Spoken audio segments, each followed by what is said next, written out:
Fresh crack of the tin. We are back for our mini series, Tackles and Tinnies listeners. This is our third installment. This is for the St George Illawarra Dragons. So, for the 2025/2026 review, the Dragons are a really tricky one in my eyes to talk about. Well, in 2025, they finished 15th with 8 wins, 0 draws, and 16 losses, with a points differentiation of 130 points in the negative, which led them on to 22 points. Before I get into the whole review for 2025, I think their ladder position of 15th really did not reflect on how they actually went for the season. I don't know about you guys, but when watching the Dragons, I thought they were competitive in almost every single game they played, and particularly in the first half of the season. Clint Gutherson, I think we start there. I thought he was fantastic. He's always led by example in terms of standards, and again, being a marquee signing for the Dragons for that 2025 season. I thought he was great. Another huge splash for them in 2025 was getting Damien Cook along with Valentine Holmes. Awesome players in their own right. Valentine Holmes is a Queensland representative player. Well, I can't even talk. Representative player. And Damien Cook, former New South Wales hooker, arguably could be there on his given day. Really, really good in regards to those pickups. They also signed Lockley Ilias from the South Sydney Rabbitohs, but that one didn't pan out. But in regards to where they're envisioning their team to go, I thought they were really, really good in that regard. But again, those guys didn't necessarily carry over to the amount of wins that were needed. There's some other guys that we could talk about in regards to making impact, but I want to save them for a little later on in the podcast. But overall, I thought their attack was pretty good, particularly in the first half of the year. You got strike weapons like Christian Tuipulotu when he was healthy, but we talked about Bradman Best in a couple episodes ago with the Newcastle Knights, but wow, Christian Tuipulotu could not catch a break. Paper-thin hamstrings. He was doing one after the other. But when he was playing, absolutely popping off, and a bit of a folk hero with the money man. For you guys who are long-term listeners, I love the money man Tuipulotu, and I really hope that he can find some health in the 2020-26 season. Yeah, frustrating. Really, really frustrating. And I think if I had to sum up the Dragons for 2020-25, for those people who are a part of that allegiance of fans, frustration. I think that's the biggest thing. There was some good. Obviously, there was some good. Their defense overall, I thought, was pretty okay. I thought their middles held up. And they found a lot of homegrown talent like Hamish Stewart or Dylan Egan. These are the type of guys who or Ryan Couchman, or the Couchman brothers, I should be saying. These are the type of guys who sort of came up really out of nowhere and really let Coach Flanagan, I guess, excel in that regard. Because, again, I thought especially their middles, weren't too well-known or red-hot. I thought their edges overall were pretty good with Sewer, again, former Queensland Origin player, absolute gun in his own right, represented, I think it was Samoa in the Pac Nations tournament. Fantastic. So I thought he was really, really good. But overall, again, there's some things that need to improve for 2026, and I think that will help with a future edition of Daniel Atkinson. I think Daniel Atkinson from the Cronulla Sharks, yeah, he did not get much of an opportunity. Again, he signed pretty early with the Dragons in the off-season or like halfway through the season. And as soon as he got told he was leaving the club, yeah, Craig Fitzgibbon pretty much didn't give him a go. He just played 18th man, which is, again, fair enough. You want to see what talent you have will be able to build for the long term. But I think he'll really, really, really help. Kyle Flanagan, I should say, not Shane Flanagan, the coach, but Kyle Flanagan playing halfback, didn't love it. He's very safe, and I've talked about safe halfbacks here and there, but I think King Tonga, who came in for Ilias later on in the season, I thought he did help Flanagan look a bit better, a bit more attacking upside with King Tonga, but what do you guys think? Is Atkinson and Kyle Flanagan now playing at 5'8" for 2026? Is that going to be a good combination? I'm skeptical. I'm really, really skeptical on how they're going to perform. I hope Daniel Atkinson pops off because, again, he's a Supercoach cheapie, but I'm not sure. Consistency is a big thing as well. Again, I thought in patches they played really, really well. Again, quite unlucky a few times. I thought the first 10 rounds, particularly with Clint Gutherson at the back being the sweeper or even being a decoy runner at the back, I thought they looked really, really good doing that. And obviously giving early ball to guys like Valentine's Holmes or Moses Sully. These are the type of guys who are dynamic, and yeah, the more ball they can get in good space, the better. But yeah, can this roster, which again is developing and a lot of young guys and local talent coming through, but can these older guys like Gutherson, like Val Holmes coming off a shoulder reconstruction, like Damien Cook, can these guys keep up with the younger talent? How can I say this? Can the young guys and the old guys meet halfway to get them into the top 8? I think they have the squad to do so. But again, as all teams are, it's going to come down to health and how the combinations work well.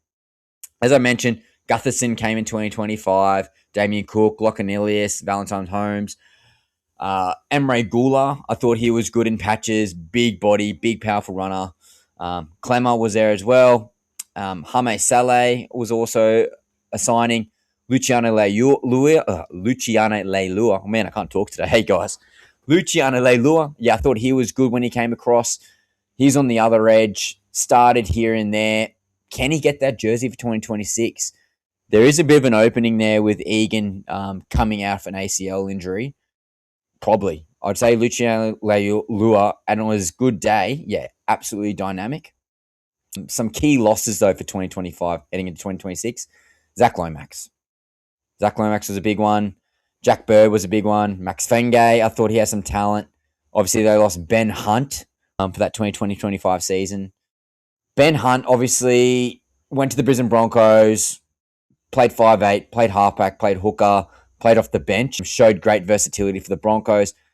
Steady hand, proven winner, big moment player. I think the Dragons, if they could have held him for that 2025 season, I think they would have looked a lot better. Yeah, but again, what can you do when you guys got Gutherson, Holmes, and Cook coming in? There's obviously a salary cap crunch coming from there. Looking at the games for 2026, we talked about Daniel Atkinson already. He's a half utility, he can play anywhere, but he's got the keys from Shane Flanagan. He'll be playing halfback to start the season. I'm hoping he can play well. I hope he plays well. Again, fresh start for him, which is going to be great. Josh Kerr coming from the Finns. Big body, good motor. Somehow got into the extended origin camp. So Billy Slater, if he reckons he's pretty good. I'm not going to say two things about that. You got David Farley and Setu 2. These are two young fellas coming through the younger grades at the Panthers and the Warriors, respectfully. I think these guys will make a bit of impact. I have heard on the rumour mill that Shane Flanagan's pretty much given those two guys the keys for that extra wing spot up for grabs. So we'll see what happens there. Christian Tuipulotu is always injured. Yeah, we'll see. Some other guys who have losses. I think a really underrated loss for them for 2026 is going to actually be Jack DeBallin. He's gone to Parramatta Eels. He's that veteran presence. He's an international representative for Papua New Guinea. Yeah, I think he's going to be a big loss. David Clemmer, he's got that mongrel. He's got that dog, but he's got to St. Helens. Jonah Glover, Sianu Finau, Cody Ramsey, all fringy type of guys. But again, depth. And again, Lachlan Ilias has gone to the Gold Coast Titans. Halfbacks don't grow on trees, which is the biggest thing. But they do have a little bit of depth now with King Tonga, Atkinson, and Kyle Flanagan. Well, so yeah, we'll see what happens there. So competition spots are obviously really, really good. How 2025 actually felt and looked, as I mentioned, they're almost like that Golden State Warriors when they were trying to do the two timelines. They've got the Clint Gutherson, Val Holmes, Damien Cook, who are older, ready to win now, and they've got those younger fellas who are coming through, like the Hamish Stewarts, like the Couchman boys, like Dylan Egan. Yeah, you could argue, some other guys who are younger as well. Christian Tuipulotu, he's pretty young as well. But again, these are the type of guys who are coming through, need a bit more experience. Can these guys get there, as we mentioned before? Middle forwards are okay, but nothing great. Again, we talked about Gula, Clemmer, Laurie. Can these guys, or if they're still there for 2026, can they actually prove difference makers? Time will tell. But yeah, soft tries in the middle overall. On the edges, I thought Holmes and Sully were by far some of their best players. Again, Valentine Holmes on his day can match it for anyone, and Moses Sully is just an absolute wrecking ball, dynamic. Yeah, give him some early pill and he'll just crash over. I thought he's actually kind of underutilized. They went left a lot. So maybe trying to get Sully some better ball with Gutherson sweeping at the back. That could be a good play for the 2026 season. So some guys who exceeded expectations. You got Gutherson, as I mentioned before. Not just how he performed on the field, particularly in the first half of the season, but it's the intangibles that he brings to training. And again, in his early 30s right now, he's still winning like the beep test. He's still winning the hill run. He's just setting those winning standards that a club like the Dragons, who are coming from the bottom of the pack, he really wants to get them there. And again, he's a great captain for that, and I have a lot of respect for Clint Gutherson. Val Holmes coming off that shoulder reconstruction injury, but for the 2025 season, I thought he was very, very good. Goal kicking was great. Still a top tier center. Genuine strike weapon, particularly when Christian Tuipulotu was outside him. I really like that. Terrell Sloan, what can we say about him? Some good, some bad. Coach trusted him? Probably not. That's probably one of the biggest issues. Monumental upside. Terrell Sloan. Yeah, so fast. Defense, not perfect, but getting shifted around and your coach not always believing you, again, that's always going to be hard. And we mentioned before the Couchman boys, Ryan and Toby, when they were used and were healthy, both those boys are really, really good. And I think they're going to have a great 2026 season when they are available. But I want to hear from you guys. Who do you think exceeded expectations? I love the money, man. I thought he was very good when he was playing, but there might be someone else who I might have missed. So please let me know in the comments below. Yeah, players are disappointed. Damien Cook. Damien Cook was a bit of a disappointment. They've got a bit of competition spot now in the hooking position, so it'd be really interesting to see if Damien Cook can hold that position moving forward. But yeah, thought Cookie was a bit of a letdown overall. We just mentioned Terrell Sloan, bit of a letdown. Kyle Flanagan, bit of a letdown. Yeah, I thought just a disappointing, frustrating season because they weren't that bad. Honestly, they weren't that bad, but they just couldn't get over the line.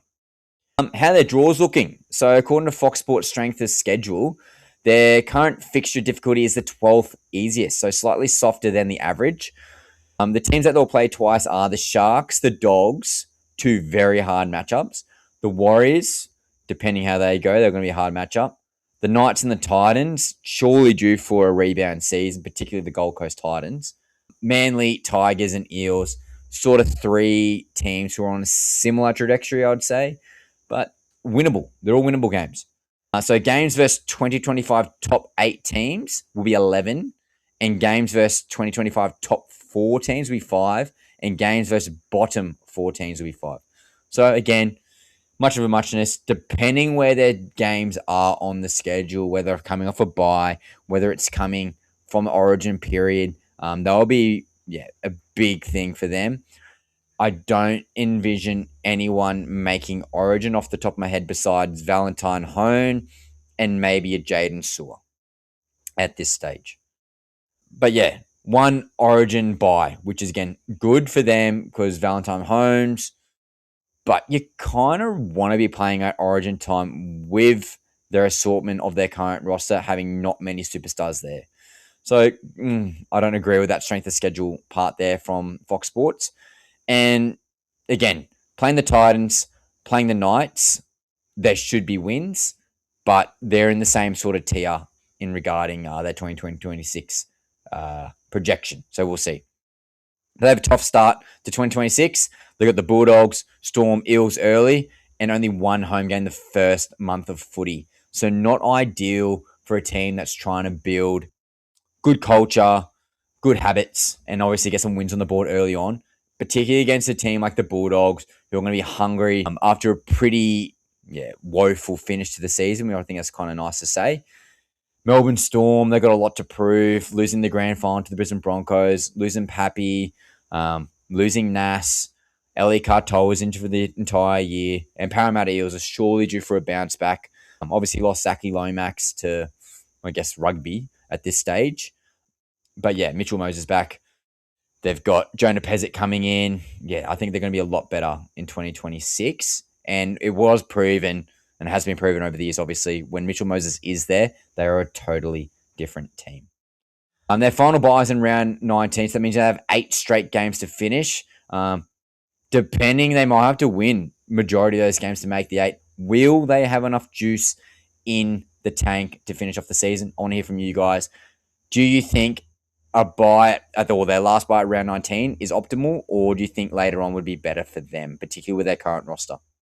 Now, what do you guys love the most? The projected starting 17. And again, this is from my point of view, from Zero Tackle and Fox Sport, along with ChatGPT also giving some recommendation. So this is a synthesized version of all that combined. And again, if you have some disagreements, I'd love to hear from you guys why you think someone should be differently there. But a fullback, Gutherson, I think that speaks for himself. He's going to be the captain or co-captain with a couple of other boys there, such as Damien Cook. He's reliable. He's a worker. He brings great attitude towards the team, always trying. But has he still got that first step? I think he's lost half a step, personally. We'll see. Wouldn't mind seeing, if shit hits the fan, Clint Gutherson moving to 5'8". I wouldn't hate that. And get some more athleticism at the back. On the wing at this stage, we've got Christian Tuipulotu, and then Shane Flanagan actually has got a couple of bolters fighting for position due to the fact that Maxi Fengay probably won't be there. He's probably more of a center position. And then obviously Terrell Sloan's out of favour. So there's a couple of 2 young fellas there. I want you guys to do the homework and comment below who you think those 2 boys are. In the centres, I think they speak for themselves. It's Valentine Holmes and Moses Sully. They're 2, honestly, they're 2 best attacking players in their team. Val Holmes on his given day is arguably one of the best players in the league. And Moses Sully, give him some early ball. Yeah, he's dynamic. In the halves, so now we've got Kyle Flanagan shifting from number 7 to the number 6 for 2026. Yeah, I don't rate him as a 6 personally. I think he's more of a 7. He's definitely more of a game manager. Hasn't really got that athleticism that, in my eyes, a 6 should have. But you do have a guy like Daniel Atkinson given the keys at number 7. Essentially, Daniel Atkinson is that running guy. So maybe essentially it's just the 6 and 7 number to switch it around. A lot of teams do it. But yeah, Daniel Atkinson, obviously a huge addition for them. Replacing Lockie Elias.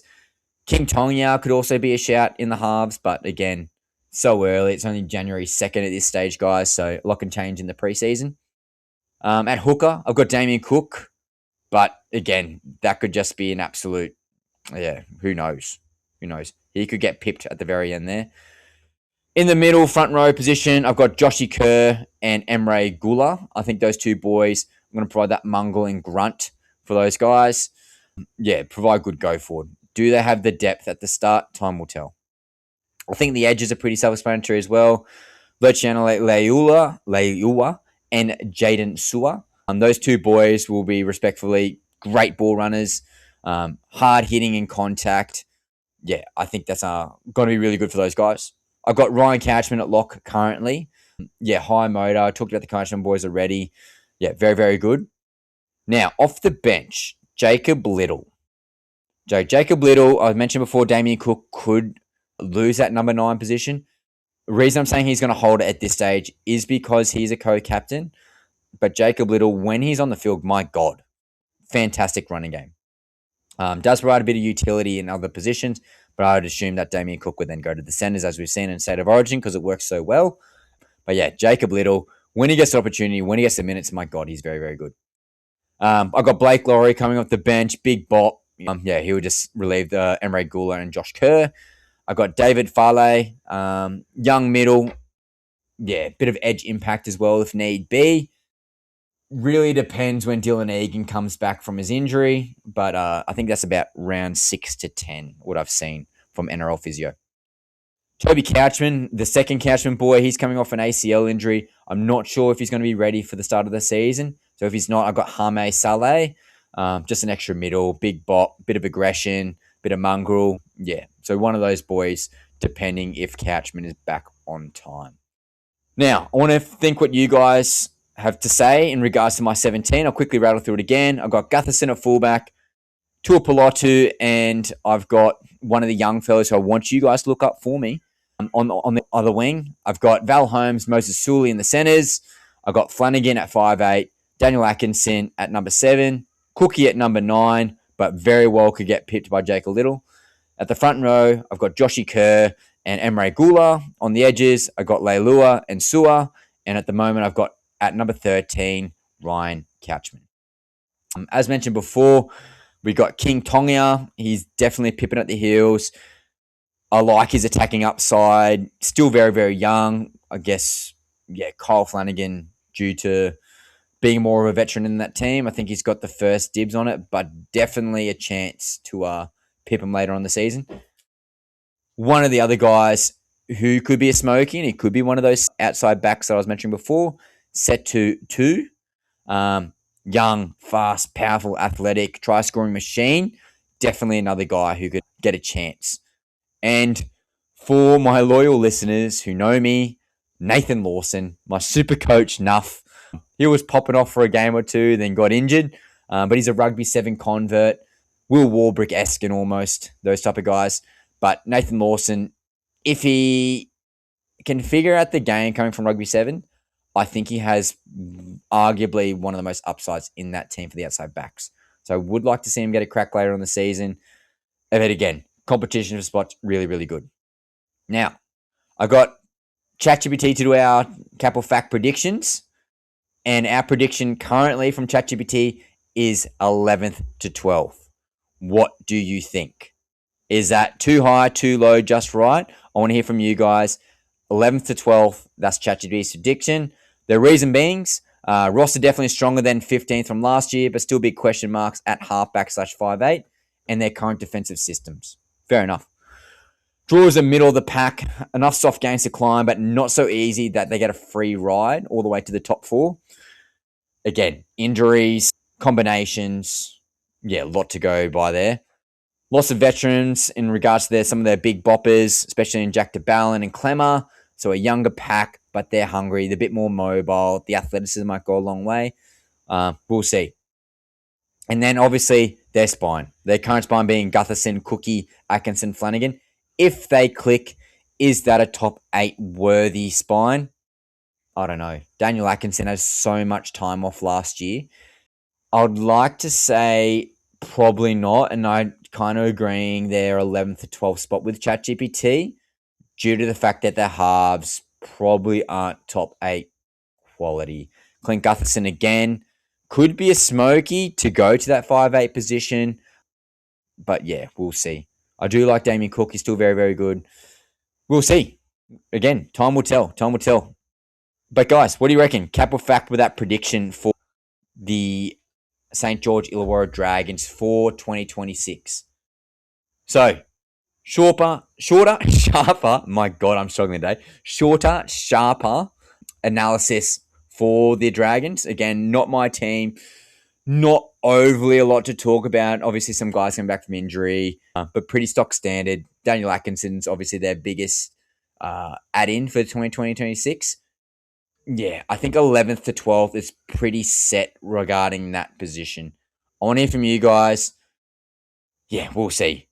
Again, this is our mini-series of all our reviews / previews for all the teams. We're going through order. The next one's going to be the Rabbitohs. I'm going to try to hit up Morgan up regarding that review. There's a lot to talk about Sassy and Rabbitohs. But that's our review for this one, guys. Like and subscribe. Share it with them, mate. We appreciate you. Love you all.